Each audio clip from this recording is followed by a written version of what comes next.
बच्चों, स्वागत है आप सभी का हमारे YouTube चैनल में। आज हम लोग क्लास 10th प्रश्नावली 3.3 के प्रश्न संख्या 3 के एक जो 3 नंबर क्वेश्चन है, इसमें जो टोटल क्वेश्चन है 6 क्वेश्चन है। ठीक है, काफ़ी सारा इंपॉर्टेंट क्वेश्चन है, जिसमें से वन इसका वो भी एक इम्पॉर्टेंट क्वेश्चन ही है जो डायरेक्ट बोर्ड एग्जाम में पूछा जा चुका है कई बार।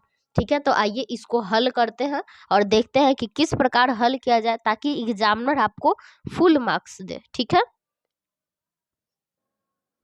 ये क्वेश्चन क्या कह रहा है, दो संख्याओं का अंतर कितना है 26 और एक संख्या दूसरी संख्या की 3 गुनी है, तो उन्हें ज्ञात कीजिए। ठीक है, सबसे पहले लिखेंगे क्या, हल। अब कैसे हल होगा इसका। ठीक है, दो संख्या है जिसमें कह रहा है कि दो संख्याओं का अंतर कितना है 26 है, तो सबसे पहले पहली संख्या मानेंगे कि पहली संख्या कितना है। तो मानेंगे, माना कि पहली संख्या x है। ठीक है, पहली संख्या क्या है, x है। तो दूसरी संख्या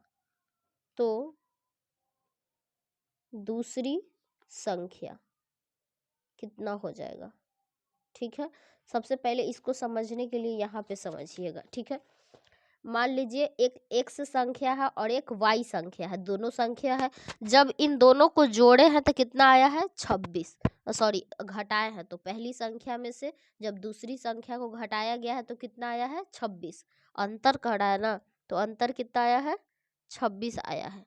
तो दूसरी संख्या को पहले y मानेंगे, दूसरी संख्या क्या हो जाएगा y। अब कह रहा है कि इन दोनों को घटाएंगे x में से y को, तो कितना आएगा 26। तो लिखेंगे इसको प्रश्न से या प्रश्नानुसार,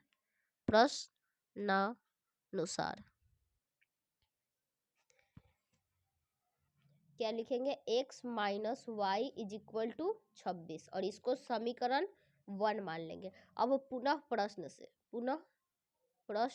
से ठीक है, दोबारा प्रश्न से देखेंगे कि क्या कह रहा है। कह रहा है एक संख्या दूसरी संख्या की 3 गुनी है। जो पहली संख्या है वो दूसरी संख्या की 3 गुनी है।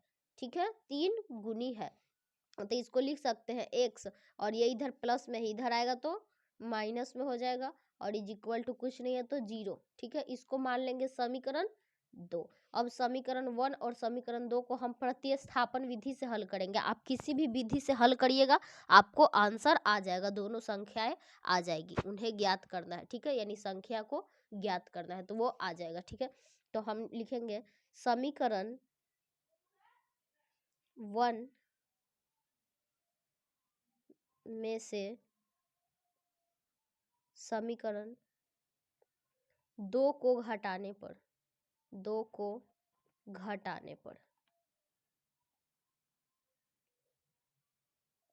तो समीकरण 1 को पहले लिखते हैं x minus Y is equal to 26 और समीकरण 2 को बाद में x minus 3y is equal to 0।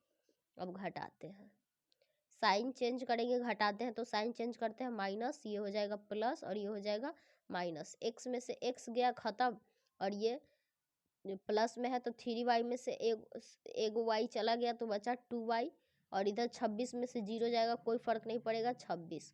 तो y इज इक्वल टू क्या हो जाएगा 26/2, यानी निकल के कितना आया 13। 13 दूनी 26 होता है ना, तो y का मान कितना आया 13। अब y का मान समीकरण रख दीजिए, इसमें इसको भी कुछ मानना पड़ेगा ना।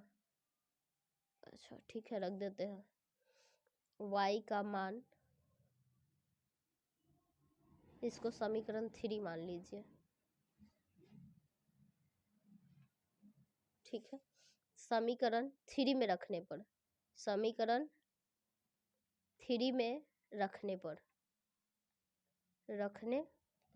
तो समीकरण 3 क्या कर रहा है, x बराबर 3y, तो हो जाएगा x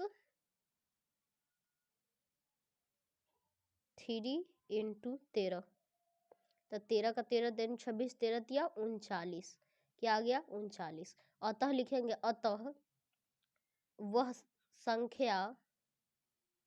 संख्या 13 तथा 39 होगी।